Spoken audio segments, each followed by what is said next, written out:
A very good morning, students. In my previous lecture, I have explained you Geography 4 chapter Weathering and Soil Formation for class 7. And now today I will continue the same chapter. So before starting the chapter, I am giving you some revision of my previous lecture. In my previous lecture, I have explained you mechanical weathering and the factors that affecting on mechanical weathering. So now today my topic is chemical weathering. तो हम बच्चों बात करते हैं कि chemical weathering होती क्या है.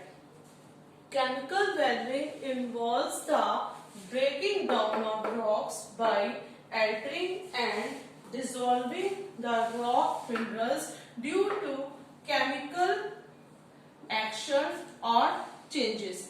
तो बच्चों ये जो केमिकल वेदरिंग हमारी होती है इसमें क्या इंक्लूड होता है? ब्रेकिंग डाउन ऑफ रॉक्स मतलब चट्टानों का टूटना, बाय एल्टरिंग और डिसॉल्विंग मतलब कि चट्टानें चेंज हो रही हैं या चट्टानें पिघल रही हैं. तो पिघलने से क्या हो जाता है? चट्टानें क्या हो जा रही है? टूट जा रही हैं. The rock minerals due to chemical action or changes is called chemical weathering.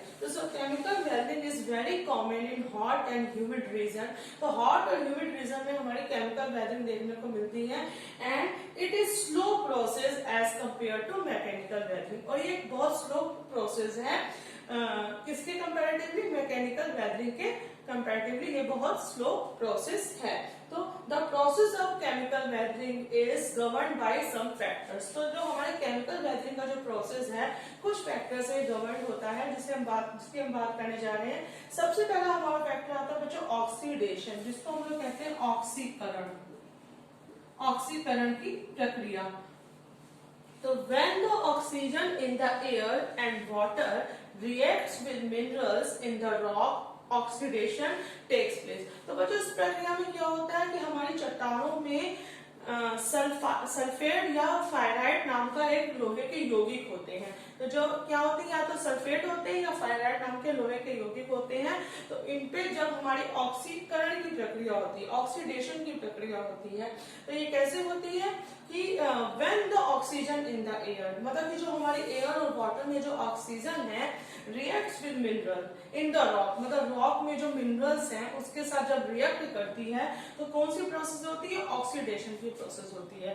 तो जब हमारे जो चट्टानों में सल्फेट और फायराइट नाम के जो लोहे के यौगिक होते हैं उनमें जब ऑक्सीडेशन का प्रोसेस होता है तो इससे क्या हो जाता है कि लोहे के जो यौगिक हैं सल्फेट या फायराइट में क्या हो जाता है? जंग लग जाती है. तो जंग लगने से क्या हो जाता है कि चट्टानें टूटने लगती हैं. दूसरा प्रोसेस क्या है कि हमारे जो फायराइट या सल्फेट नाम का जो यौगिक है इसपे H2O यानी जल का मिश्रण होने से, जल मिलने से ऑक्सीजन O2 का मतलब होता है कि ऑक्सीजन मिल रही है और H2 का मतलब होता है कि जल मिल रहा है. तो जो हमारा सल्फेट या फायराइट नाम के जो लोहे के यौगिक है उसमें O2 और H2 के मिलने से क्या होता है बच्चों? गंधक अम्ल बनता है. गंधक अम्ल यानी एसिड क्रिएट होता है. एसिड आप जानते हैं कि एसिड का क्या काम होता है? एसिड चट्टानों को गला देता है जिससे चट्टानें क्या हो जाती है? नष्ट हो जाती है. तो ये हमारे ऑक्सीडेशन के प्रोसेस में क्या होता है कि जब हमारे चट्टानों में क्या होता है? ऑक्सीकरण की प्रक्रिया होती है, ऑक्सीजन मिल जाती है तो क्या हो जाता है कि उसमें जो लोहे के जो कुछ अंश होते हैं उनमें जंग लग जाती है जिसके कारण चट्टानें क्या हो जाती है?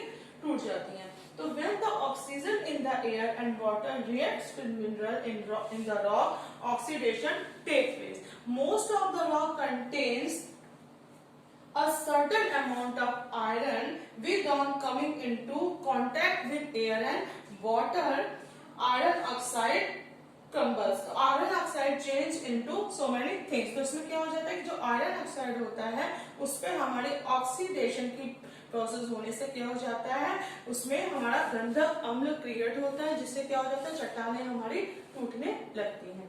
दूसरा प्रोसेस की हम बात करने जा रहे हैं हाइड्रेशन. हाइड्रेशन मतलब होता है बच्चों जल योजन.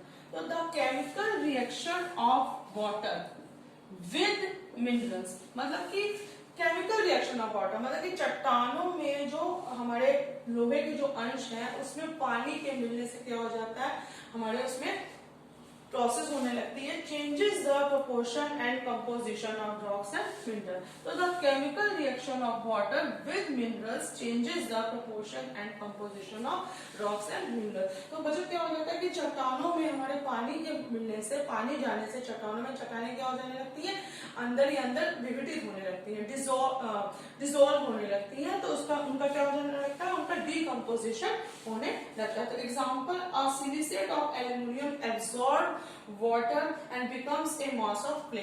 तो जो हमारा एल्यूमिनियम है वो बहुत ज्यादा पानी को एब्सॉर्ब कर लेता है और किस चीज में परिवर्तित हो जाता है, चॉक या क्ले में परिवर्तित हो जाता है।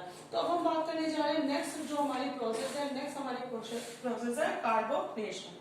तो कार्बोनेशन क्या होता है, देखिए ऑक्सीडेशन को तो मैंने बता दिया कि ऑक्सीकरण की प्रक्रिया हो रही है। हाइड्रेशन मतलब क्या होता है कि चट्टानों में जल का समावेश होने से क्या हो जाता है, चट्टानें टूट जाती हैं या पिघल जाती हैं। कार्बोनेशन का मतलब क्या होता है बच्चों, carbonation is the reaction of carbonic acid on minerals. मतलब कि मिनरल्स में, रॉक्स में कार्बोनिक एसिड के मिलने से क्या हो जाता है, चट्टानें टूट जाती हैं। तो जो हमारा चट्टानों में फायराइट और सल्फेट नाम के जो लोहे के यौगिक होते हैं उनमें कार्बोनेशन मतलब कार्बोनिक एसिड क्या होता है, हमारा CO2 प्लस H2O मतलब कि जल के मिलने से क्या हो जाता है, सल्फ्यूरिक एसिड बनता है। तो ये जो सल्फ्यूरिक एसिड होता है ये बहुत ही हार्मफुल होता है, ये बहुत ही तेज किस्म का एसिड होता है जो चट्टानों को टूटने में बहुत तेजी से काम करता है। तो ये क्या हो गया हमारा कार्बोनेशन का क्या मतलब हो गया, carbonation is the reaction of carbonic acid on minerals. मतलब हमारे चट्टानों में कार्बोनिक एसिड्स के समावेश होने से क्या हो जाता है, हमारी चट्टानें टूटने लगती हैं और उनका विघटन होने लगता है, उनकी वेदरिंग होने लगती है। तो अब नेक्स्ट हम बात करने जा रहे हैं कि हमारा क्या आता है, सॉल्यूशन।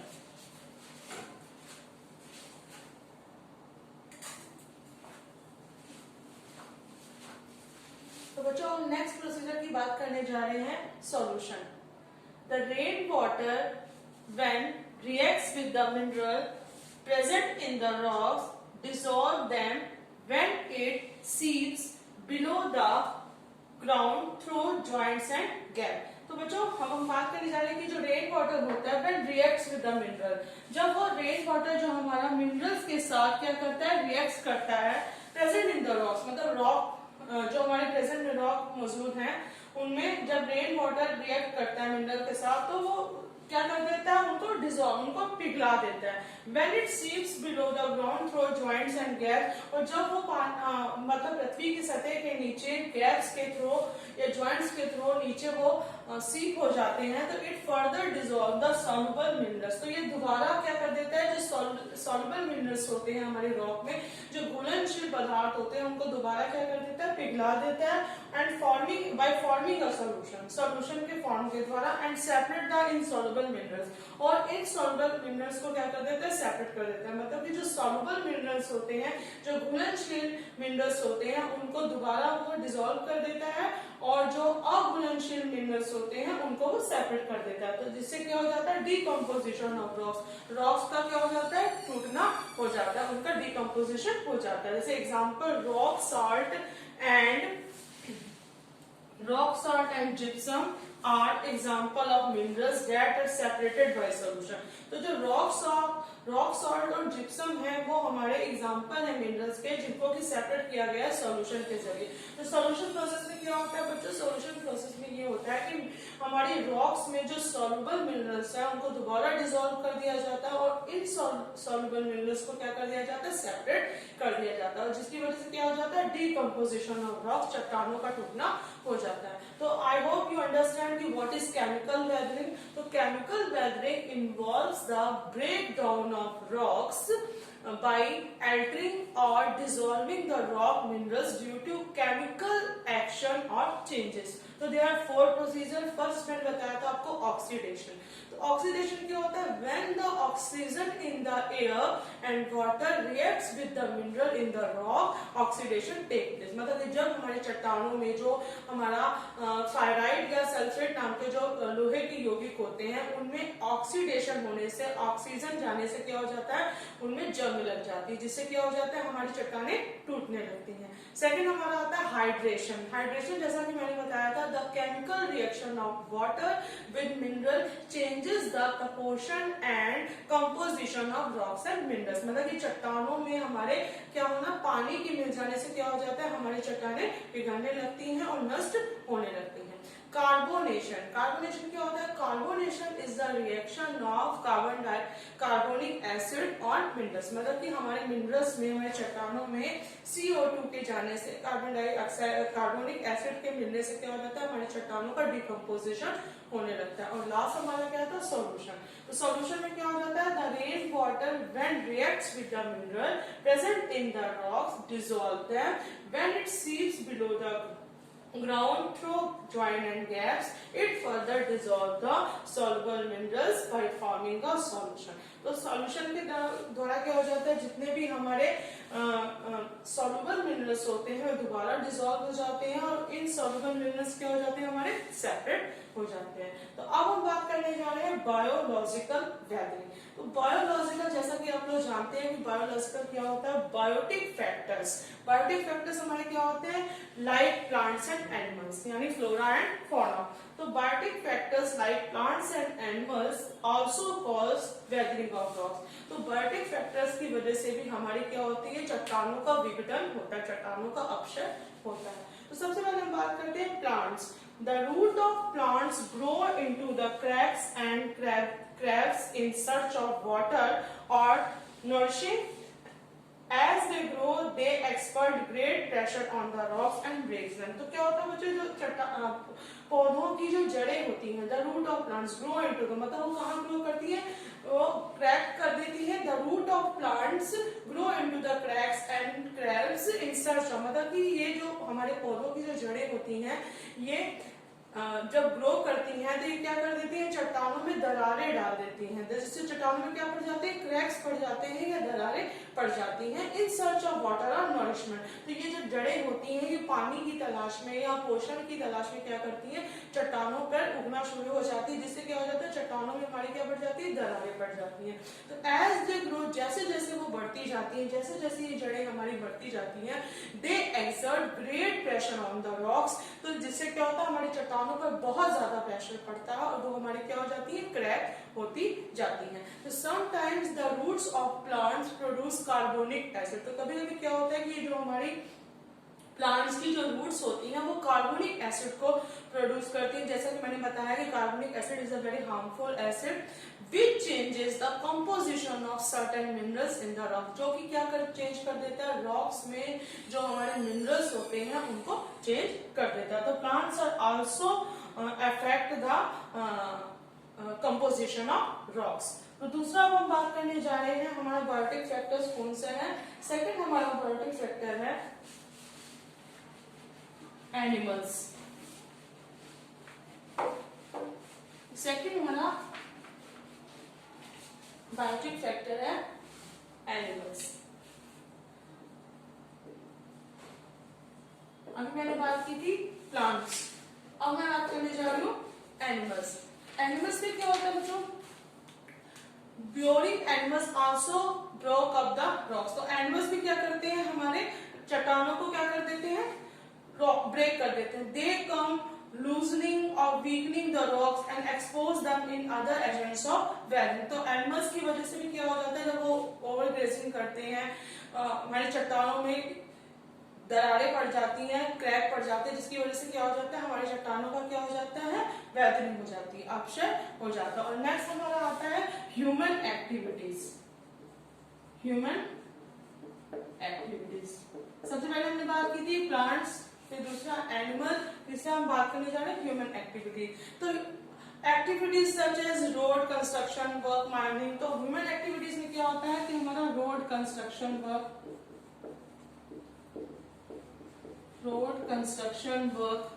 मतलब सड़कों का निर्माण करना, माइनिंग मतलब खदानों को खोदना।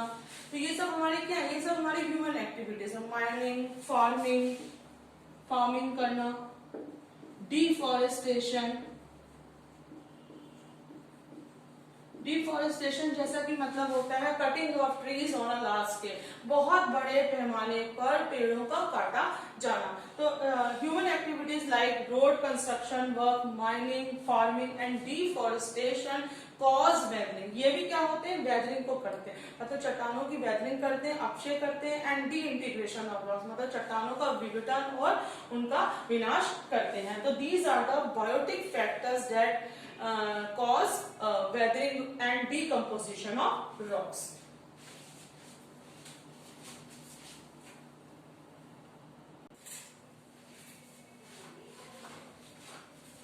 So students, today what I explained, chemical weathering, and these are the factors of chemical weathering like oxidation, hydration, carbonation and solution. And now next, biological weathering. तो बायोलॉजिकल वेदरिंग यानी biotic factors like plants, animals and human activities cause weathering and decomposition of rocks. Now that's all for today. I will continue this chapter in my next video.